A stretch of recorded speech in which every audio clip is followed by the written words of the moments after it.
Voices serves as the megaphone for individuals who have endured transformational change. By highlighting trials and triumphs, our desire is to create a safe space for pivotal conversations, which in turn will deepen the story and provoke hope for you, our listeners.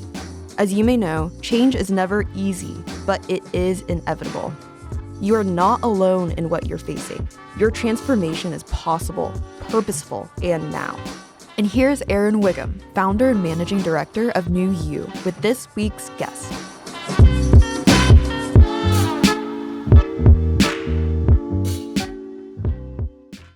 Welcome to another edition of New Voices. My name is Erin Wiggum. I am your host and also managing director of New You, which New You serves as a way for individuals to imagine, discover, and actualize a 2.0 version of yourself. However, New Voices serves as a megaphone for individuals who have endured transformational and pivotal experiences. And so we have a wonderful guest with us today. She is just a, you know how dynamite comes in small packages, but they're so explosive. That kind of sums her up. She is a brilliant woman, full of wisdom, full of stories to tell you, and just wise counsel, just amazingly wise counsel. I know her to be a restaurateur. And our connoisseur, I should say, of restaurants. A gourmand. Definitely a gourmand. I know her to be an amazing thought leader. I also know her to be a wonderful celebrant. If you need a cheerleader, like she will cheer you on, and she'll also get you straight and let you know, like, here's where you need to turn.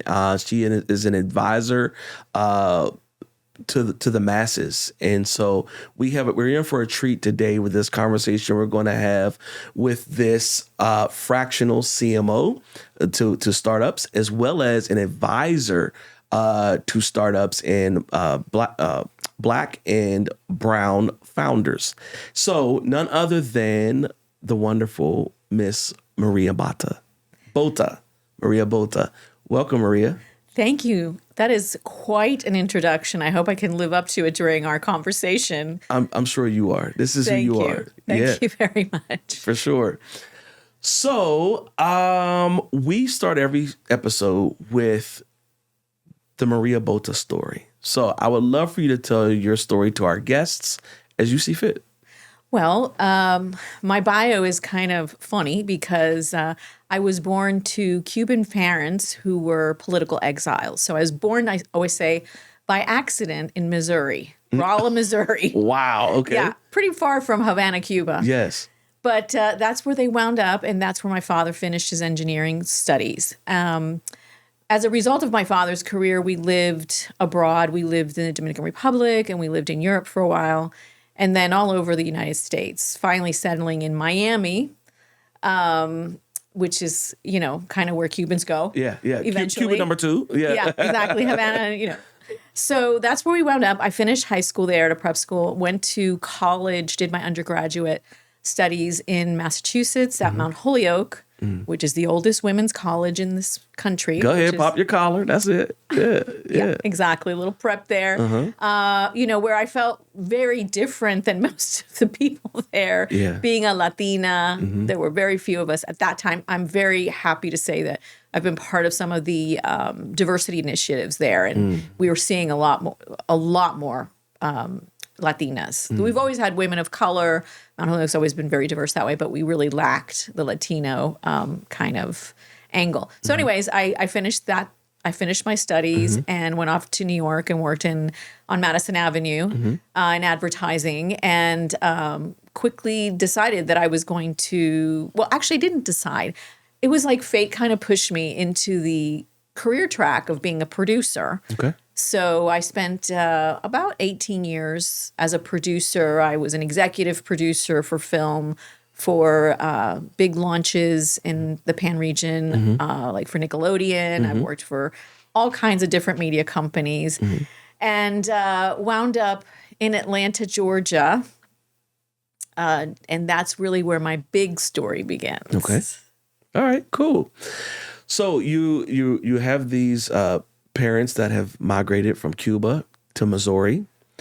Let's talk a little bit about navigating those waters as a Latina in Middle America and the duality of your experience. So like, very probably, I'm assuming very Latin in the house and very not Latin outside of the house, right? So can you talk a little bit about what that looked like, the texture of that? Sure. Well, I always say when I go to Cuba, no soy ni de aquí ni de allá. I'm not from here and I'm not from there. From there, yep. So it's a really interesting duality that children of exile have, because we also not attach, because as a result of what happened to our families, we kind of don't really celebrate that either. Exactly. Yeah. So it's a really interesting duality that I've explored a lot, and definitely has brought richness to me as a person. So it's interesting because at home, when we lived in Spanish-speaking countries like Spain and the Dominican Republic, my dad, who spoke perfect English because he was raised part of his life here in the States, he was like, in our house, we will speak English. And you guys can speak Spanish at school, everywhere else. But in the house, because we wanted us to preserve both. Got it. And then when we lived in the States, it was very much like, we speak Spanish at home. Okay. But all our culture and our customs at home were definitely Latin. Got it. Very much so. We did not, and that's been tough for me because I don't really identify kind of 100% as American, because of that duality. Right. Wow. Yeah. That's interesting. And so when you made your friend groups and whatnot, like, did you gel with other young Latinas, or were there any others to gel with? I just ask. Exactly. And then like how did you find your groups? As like you're using the word exile, right? With your experience, and there is a weight that comes with that, right? That I'm trying to like flesh out here. So like, yes. So one of the things that we say, Cubans used to say all the time, that my parents and grandparents just say, next year for New Year's in Havana, meaning they never in their entire lives thought that they would spend over 60 years in exile. Yeah, wow. And that they would die in exile, and that they would not be able to be buried in their beloved home of Cuba. Yeah. So there's a lot of sadness and melancholy mixed in, I would say, with and that as a child, or as a child of that is it's very peculiar, I would say, very particular. Yeah. And maybe that's what's made me more of a nomadic person. Yeah. Like, okay, I'm ready to spread my wings. Okay, I'll relocate and replant myself somewhere. Right. Love it. And I'm very comfortable with that. As far as friends, I've been really lucky in my life that I've always had a very mixed and rich friend group. Some of the people that I still am friends with grew up as international expat kids, like we kind of did, and that kind of thing. And then other people, they're from Tulsa, Oklahoma, and born and bred and never left. Yeah. So it's a mix. Okay. Cool. Yeah. So when you're going through this experience and you're at this women's college, right? The oldest women's college in America. Yes. How did you get there, first of all? It's up in New England, right? It is. Yeah. And you're talking about from Miami to New England. Everything is different. Let's talk about that. Let's unpack that for a minute. Well, there's so much to say about it. Yeah. I am very grateful for the education I did receive. Okay. I will say that. The way it happened was my family, all of my family had pretty much gone to college. Okay. And so I didn't really want to go to college, but my dad was like, well, sorry, you're going to do 4 years on my dime. And then what you do afterwards is up to you. Got it.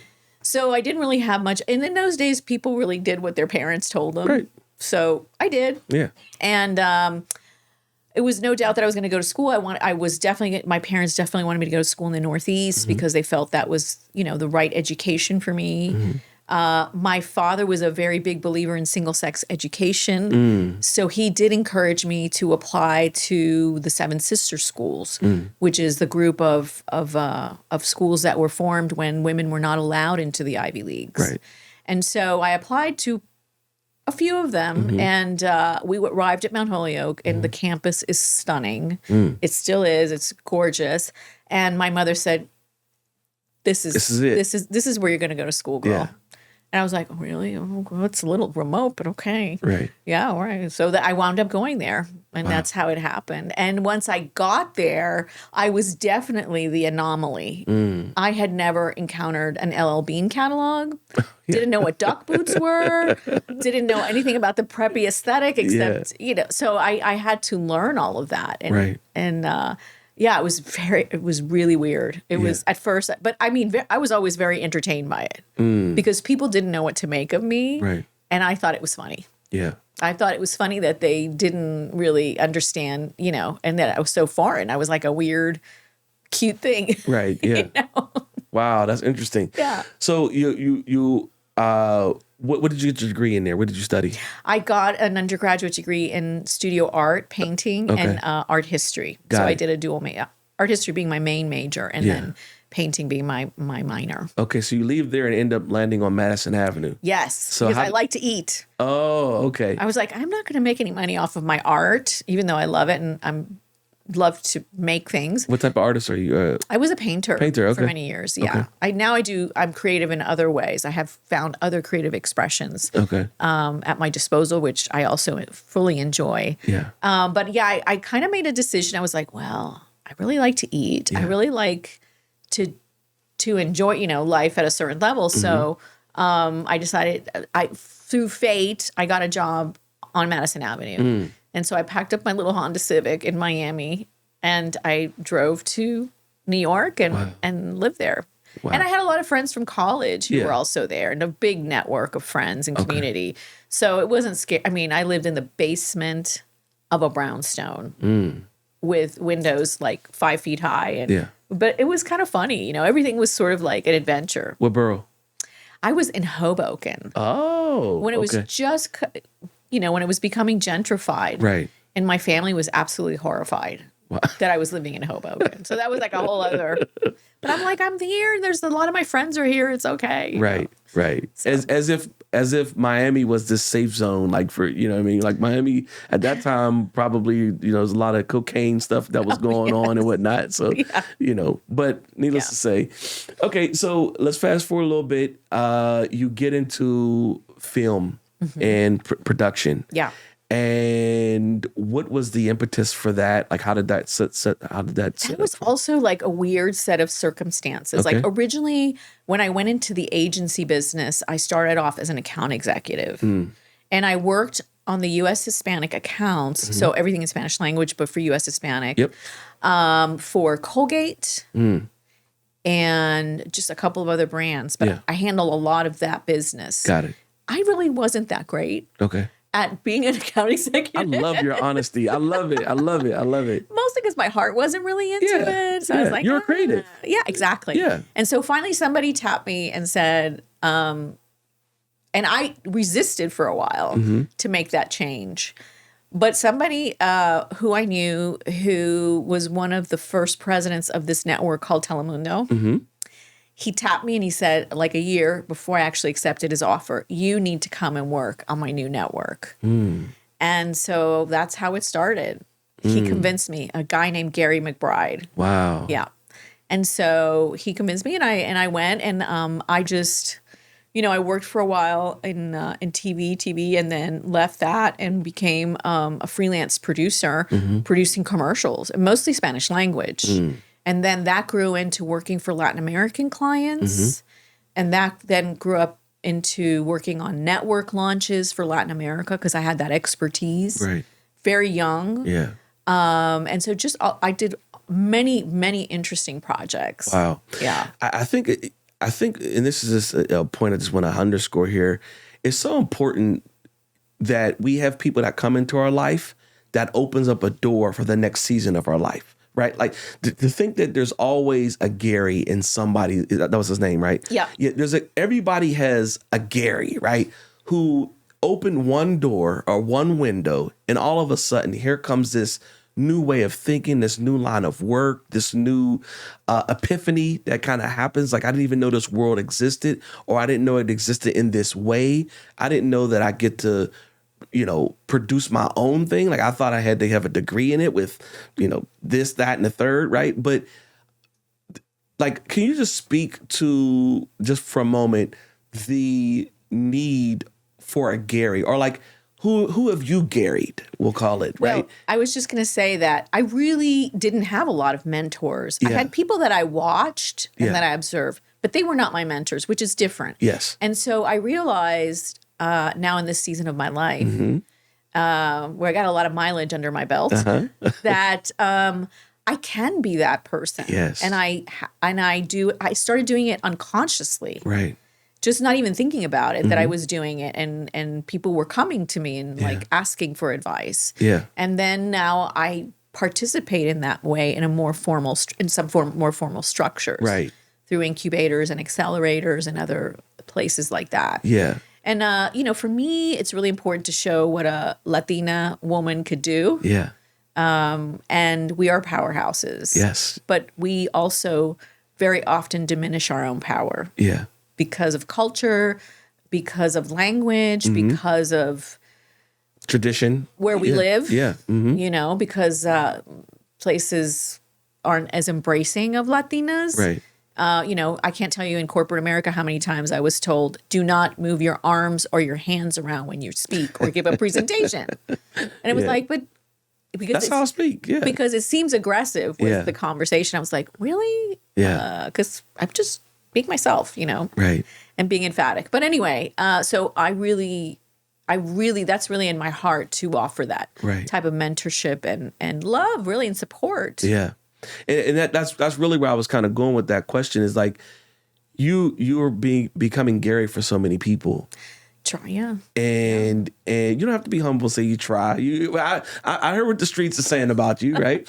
And so, like, I think it's so important though to like usher someone's new season into their, like, that is such a powerful gift while we're on earth, to be able to say, not even say like I helped them do that, but to know that like I am entrusted, or I'm privileged to be able to create opportunity for other people to step into their reality, to step into their future, and see them knock it out the park and just sit back and have a glass of lemonade and celebrate. And smile. Like, I remember when they couldn't figure out peanut butter from jelly, and now, they're look at them, they're unicorning, right? Yeah. So, I mean, to me, there's always an entrepreneur in all of us, Yeah. right? And I tried the corporate world myself, and I just didn't fit into that box it's very, well.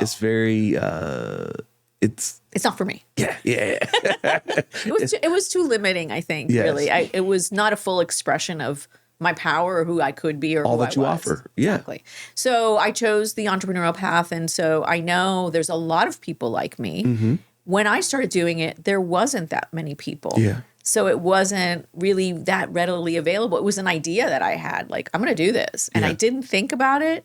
And there were no incubators or accelerators or Right. anything like that. I just did it. Yeah. And, who knows? I might have been more successful Yeah. had I had those support systems and support people Yeah. that could mentor and create that environment like incubators and accelerators do Right. for startups. So I think we're living in a remarkable time, and I'm just so excited. Yeah. Every day when I get to do this work, I Mm-hmm. get excited at the possibilities of change, because I have seen the changes Yeah. that the work that we do together, because I don't do the work, right? Right. We do it together. We do it together, right? It's a partnership. It's a trust. And I see how it changes people. I see how it propels their families and eventually their communities. Because if they see me giving back, hopefully I'm modeling example and I'm modeling behavior that eventually they will do the same. Yeah. So it's kind of like perpetuating a good thing, I think. Absolutely. So let me ask you this two-pronged question. As this dynamic Latina, right, killing it, blazing your own trail, how, and like I said, it's just two-pronged. So one is, what gave you the courage and the confidence to blaze this trail that you're on in production, in film, on Madison Avenue? Like, what gave you this chutzpah, right? This the tenacity to go after this, and then did you suffer at any point from imposter syndrome while doing it, right? So that's a two-pronged question. Yeah, I think women, especially minority women, we suffer from imposter syndrome continuously. And this is not unique to generation, because I see this in young women today. It's not unique to anything. It's really women, I would say, in general. I did suffer a lot from that, especially when I worked in a male-dominated industry, which always reminded me that I was a minority and I was smaller in size and stature than everybody else and other things, and that I was a woman in a man's world, essentially. And that came into my face every day, you know, and it was a fight to make as much as my male counterparts. Right. I mean, fights. Yeah. Like, yes, you will pay me this because you're getting value and quantifying that you know, nobody wants to live like that, but that was my reality on many days. So yeah, I mean, it was, and what gave me the strength, I don't know where that came from. Okay. But it was like, I didn't have a choice. I just knew this was a burning thing in me and I had to do it and I was going to be successful. Yeah. And that's how it, you know, it wound up. And I was eternally curious, and I still am in my world, in what I do now, eternally curious and always growing and learning. And I think that's really what propelled me forward. I think the title of a good chapter of a book would be The Beauty of the Fight When Your Back's Against the Wall. Right? That's what I'm basically hearing from what you're saying. Like, I didn't have another choice. And it was either you fight and you get what you deserve, or you get what you work for, you get what you negotiate, or you don't make it in this business and you're eaten by the wolves, right? And so, okay, let's talk about some of the, what were some of your favorite projects that you, like, what were some of the things that really made you feel like, I can't believe I get paid to do this? I have so many stories. Okay. I really could fill a whole book about my stories. And, you know, when I start telling people the stories, I sound like, oh my gosh, I sound like those old people telling war stories. Picture it. Sicily, 1912. Exactly, that kind of thing. Well, I'll tell you, after 9/11,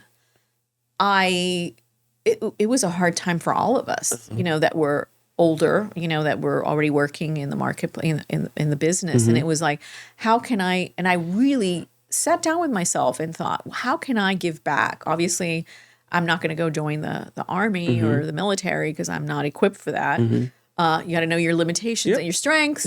And so just as I was thinking that, an amazing opportunity fell in my lap, which was to produce all of the Spanish language U.S. Hispanic work for the U.S. Army. And I got to tell you, I used to pinch myself, go, am I really flying in a helicopter with all this military personnel and doing these crazy stunts and working with the U.S. Army divers underwater, you know, doing underwater photography in Puerto Rico? Am I really sitting at a table with a 4-star general? You know, those kinds of things. But also feeling very patriotic, like I'm trying to do my part as well. Wow. You know, because it was a hard time and it was like, how do we support the military? How do we, you know, because it became a very patriotic time, I think. Absolutely. And so that was my part. And I would say, and I was given an inordinate amount of responsibility. I was young still. I was dealing, again, in a very male-dominated world, which I, by this time in my career, felt very comfortable with. Okay. You know, I could hang with a 4-star general like I could an enlisted dude. You know, it was all good. And there were women also coming up the ranks. Right. But that was really an amazing experience. And second to that, maybe in a different way, I was the executive producer for the launch of Nickelodeon in Latin America. Yeah. And I was super young, and I think that was magic. That was just magic because I was working with kids, which I love. I had just come off of working on a movie which was very dark. and it was like fed my soul, and I had a wonderful team that I managed, and we did it in a like starlight timing, because we had a very tight, it was like we had to launch like in less than 3 months. Yeah. In the Latin American region, which included Brazil. So we had to produce everything in 3 languages. English, Portuguese, and Spanish. Correct. Got it. And nuances in Spanish, because It's regional, yeah. Exactly. Yep. So that was a really exciting and super challenging project. I don't think I ever slept much, and I was on a plane. The U.S. Army, I worked on that for 3 years. Yeah. So also super exciting, to see an idea go through many changes until it was finally a reality, a campaign. Yeah. So one of the things that women typically have to deal with more than men, just by societal norms, is, how do you balance being in a job that you are inundated 24/7, you're on a plane hopping. Men usually get a pass on that in terms of our societal structure, right? Women don't necessarily get the same type of pass, right? And she's going to have to sacrifice this for this, right? And so, can you speak to that? Even coming from a Latin culture, Latin family, very family oriented, a lot of family right? oriented. Like, talk about maybe the sacrifice of what. Yeah, I think it's interesting. My generation, we broke ground on a lot of things. Yeah. But I also think that we were failed by the myth of feminism that you can have it all, because you can't. Yeah. And I'm here to tell everybody, you really can't. Yeah. Yeah. And I think men are becoming better at providing support. Absolutely. And I see a lot of hope, because I do get to hang out with a lot of younger guys. And I love it, because they're showing me that men can be different. Yes. But in my generation, it was not like that. No. So there was a lot of sacrifice. It was like career that I love, and I was married. I was married to a director, coincidentally. So we were married. Yeah, you're going back. Yeah, we were like ships passing in the night. It's like, yeah, I got to be in Colombia, shooting this. And then I would be in Argentina. And it was just like, it ended our marriage. Well, there were a lot of other reasons, but that was a big one. Got it. So, I mean, yes, there is I think our generation suffered from that mythology of feminism, that myth. I think younger women are a lot luckier or better equipped to handle it all, because they have partners who were raised by women of my generation, right, who taught them how to be better partners and better men. Right. So so that's kind of what I have to say. Okay. I don't have really any regrets. We live life. It's just you keep moving forward. Yeah, you keep going with it. Yeah. And when you're doing what you love to do, it is rewarding in a different type of way. You know what I mean? But I do think that, there's probably some Latina somewhere who's going to hear this, or not even Latina, but a woman who's going to hear this and needs to know that, like you said, very, candidly, like, you can't have it all. Like, I heard a preacher say one time, he said, if you want a husband who's going to be home with you at 5 o'clock for dinner every day, he probably isn't going to make the money you want him to make.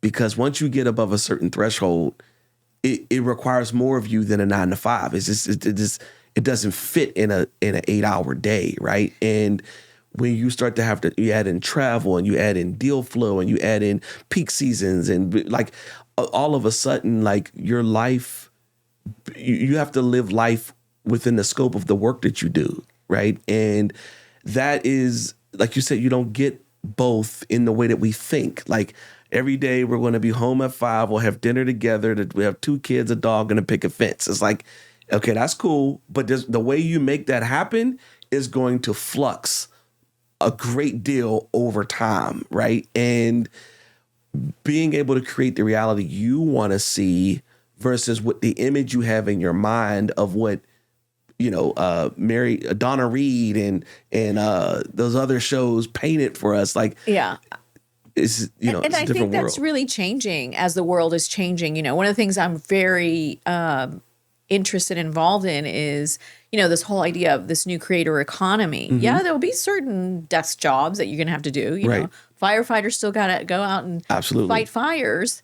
But there's so many other jobs that are going to allow for more leisure time. Right. That you can calculate. Right. And that was part of like my career, my chosen career, which really doesn't exist anymore because we don't shoot on film that much. It's very rare unless they're very big budget, things. Okay. There's more flexibility now in that career track than there was for me. So as we progress, I think that we're really moving to a time when we're creating leisure time in a different way because we don't have that mandate and that box of 9 to 5. 9 to 5, yeah. You're going to go to Wall Street. You're going to make, you're going to be a hedge fund manager. You have to go wear a suit and tie. That's changing. I think the pandemic did a great deal of that. Absolutely. And I think also the way we think about work is changing. And it's very dynamic. That's good. It's exciting, But I would say in any of those circumstances, whether you're a man or a woman, choose your partner wisely. Very wisely. Yes. Yeah. That's big. So, on this platform, we talk about individuals, like I said, who've endured transitional pivotal times. Yeah. Let's talk about a time where you went through a dark period, right? Yeah. And you didn't quite know how you were going to navigate your way out. Maybe a quick call to dad or a quick call to somebody or a mentor just wasn't going to solve it right that moment, right? How did you hold on to hope? Yeah. And how did you make it? Like, what give us the ingredients of that. How did you make it through? Well, I will say this. My big pivot came in my life very unexpectedly. I didn't have children of my own, and I always thought I was going to be like the fun, crazy aunt doing crazy adventures with my niece and my nephew, who I adore. Yeah. But that didn't happen because my sister-in-law passed away very young. She died very unexpectedly at the age of 36. And I only have one sibling, and we were a very close family, and he was devastated. And so I moved from a very cushy job and life in Los Angeles to Atlanta, Georgia, which I had sworn my whole life I would never live at. Okay. Please don't kill me. Yeah. About Atlanta Georgians. Yeah. But I had said, no, I'm never moving there. But sure enough, I wound up living there, supporting my brother, helping him navigate, raising two very little children. So my mom, my brother, and I, we kind of formed this unit to try to help to get these kids ahead. What happened and as a result, I took a job in an agency, which I hadn't done in many years, pay cut, and I was okay with that because that allowed me to be there for them. Right. And I didn't have to travel as much and all that. So it was more stable. But what happened in 2008 was the economy crashed and I had been working on the Ford business. And that meant that I was out of a job. That's a double crash. Yeah. I was out of a job.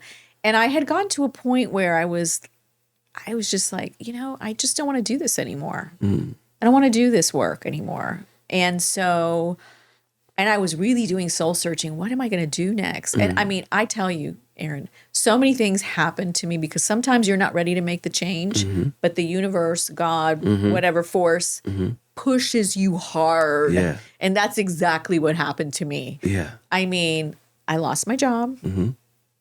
My apartment building burnt down. My car got broken into. The guy who I thought was the love of my life dumped me cold. My brother got sick. My mother got sick. I got sick.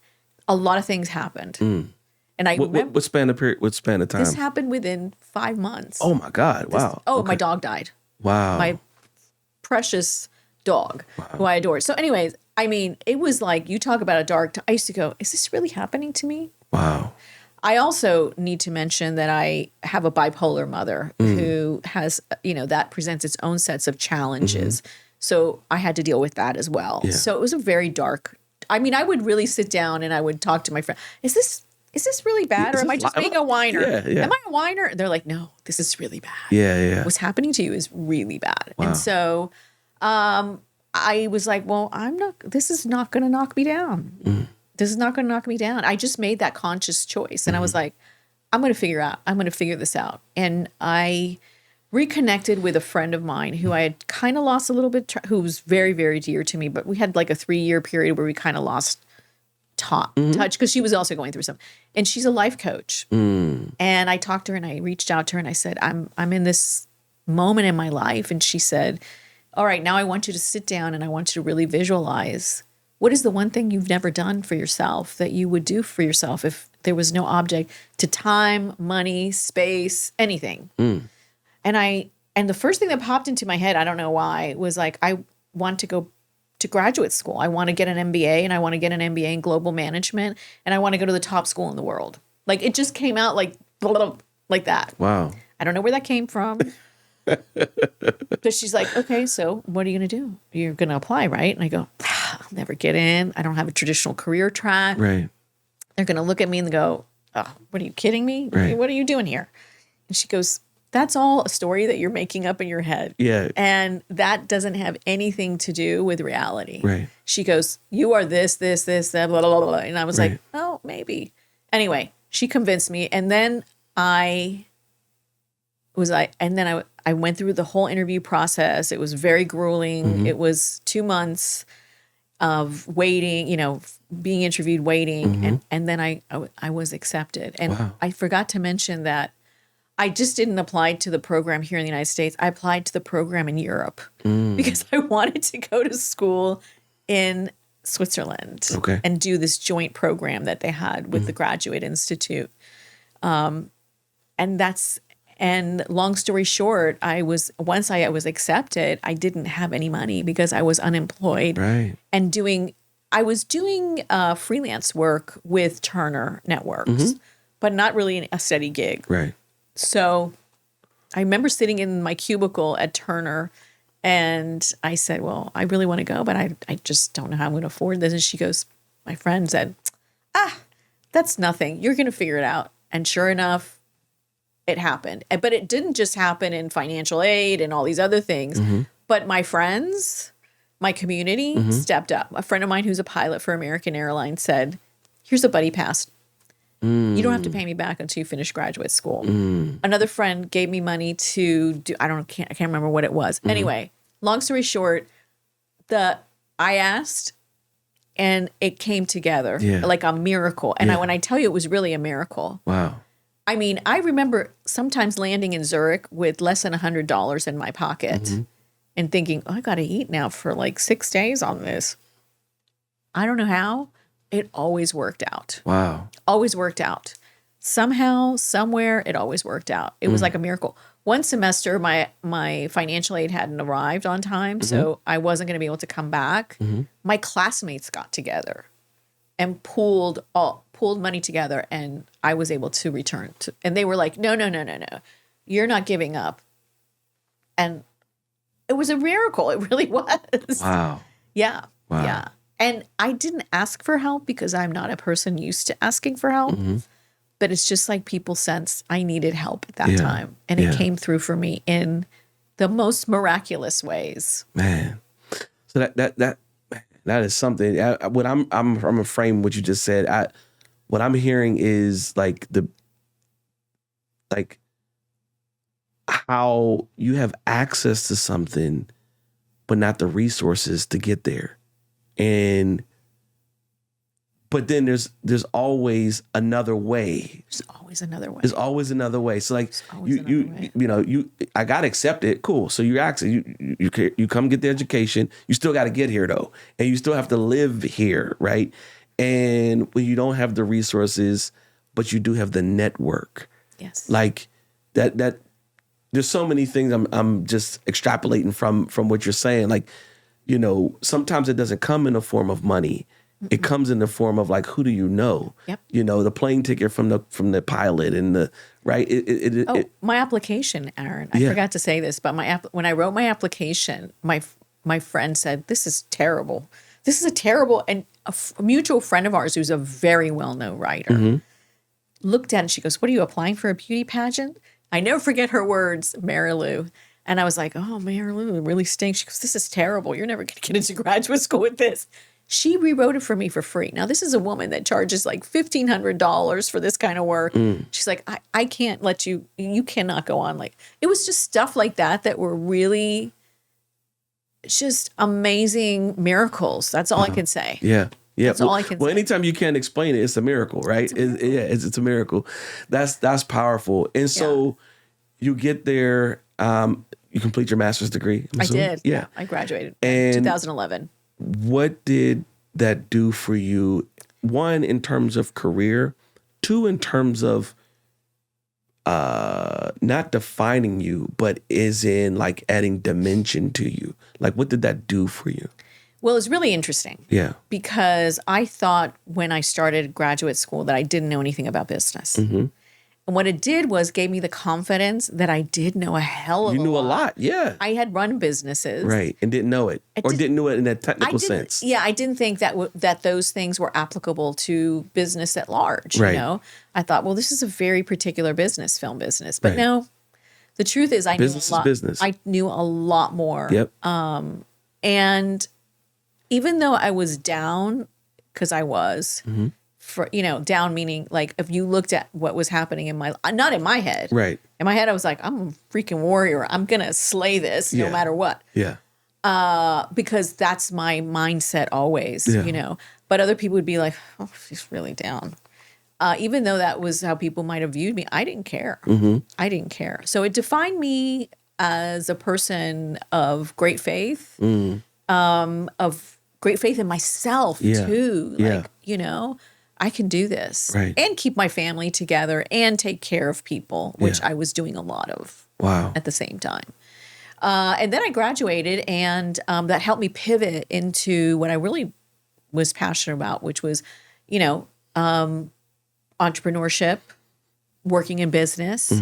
And I made a personal manifesto for myself. It's like, I think it's time.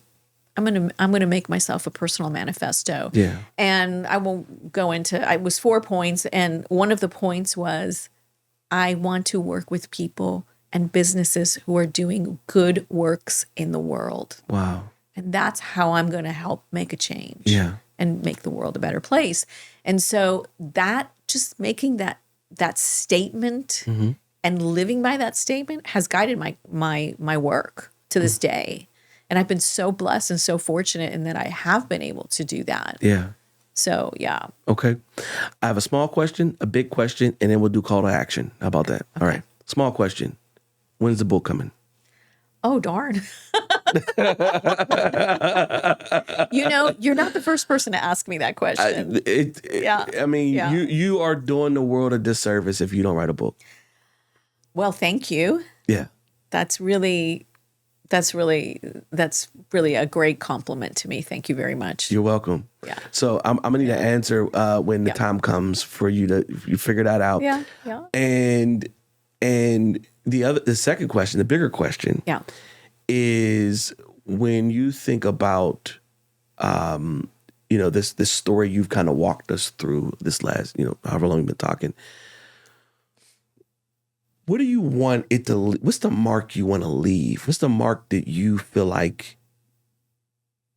this was Maria's DNA on Earth? Wow. My legacy? Yes. My legacy can be, yes and no. I mean, yes, we'll say legacy. I think as I get older, obviously these are big thoughts that you have in your head. Absolutely. Like, because you're like, what exactly did I do in my life so far? Right. You don't really, when you're living your life, you're not really thinking about these impacts. You're not. But for me, one of the things that I hope people understand about me, because sometimes I am misunderstood. Because some people say, she's tough. But I always want to be known as a person who led with love. Yeah. And led my family, led people that I've worked with, the projects that I've done that have been really through the heart, Obviously, my mind is why people hire me, but the combination of heart and mind. Yeah. I think that, and for me, as I move forward in my career, one of the things I really am thinking a lot about is how can I make a bigger impact? Because I have worked now with over hundreds of entrepreneurs and founders in the last 5 years. But I want to do more. I want to reach a wider audience. Yeah. And so how do I do that? You know, a lot of people have encouraged me to create courses and community around that. And so that's something that I'm really thinking about. Good. I'm thinking a lot about. So that's kind of, I want to lead with that. Wonderful. Yeah. That's good. Yeah. What call to action? So our listeners, they're listening. What would you say to them? Maybe it is someone who is in that dark period that you were just talking about. Maybe it's someone who's on a mountain and they're like, you know, I feel like I'm on top of the world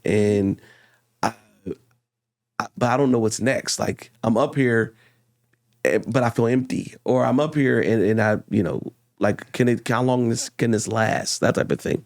So what's a call to action you would give our listeners? There's so much around that subject. Yeah. I think you really have to listen to your heart, you know, and listen to your intuition.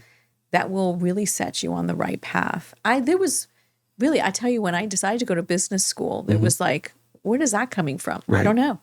But it came from somewhere deep inside of me. And it really was the right thing for me to do, even though it seemed impossible at the time. So really listen to yourself. Really take time.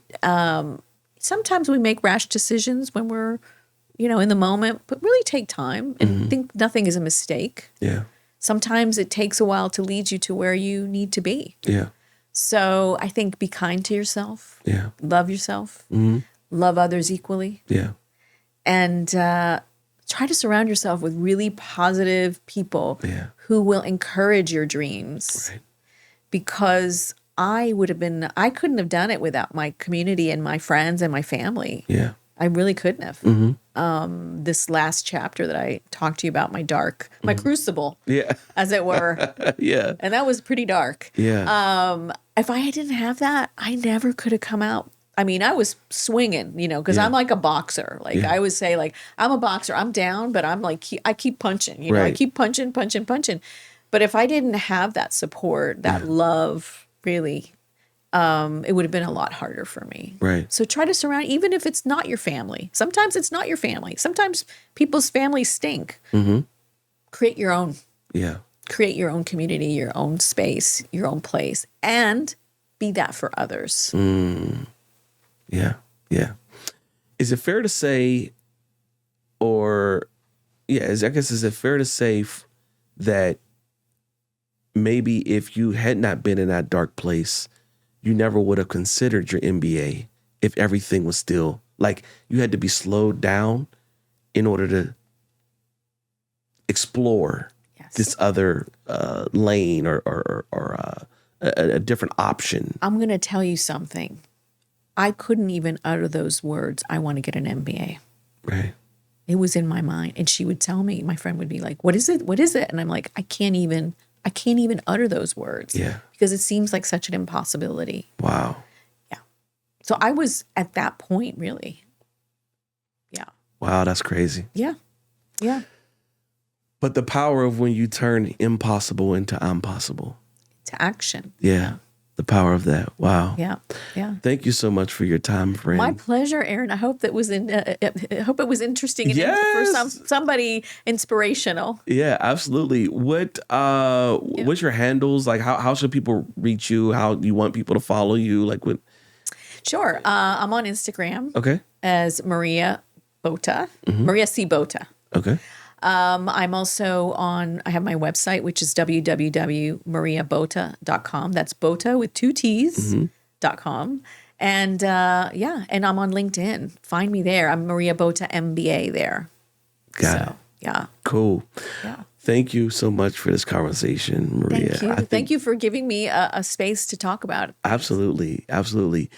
So you all had just got a treat out of Maria today. Thank you so much for listening. Once again, my name is Aaron Wiggum, and I am your host. Please follow us on social media at New You Tulsa, and that's on FB, IG, and LinkedIn. And we look forward to seeing you again next time. Thank you. Thank you for listening to this episode of New Voices.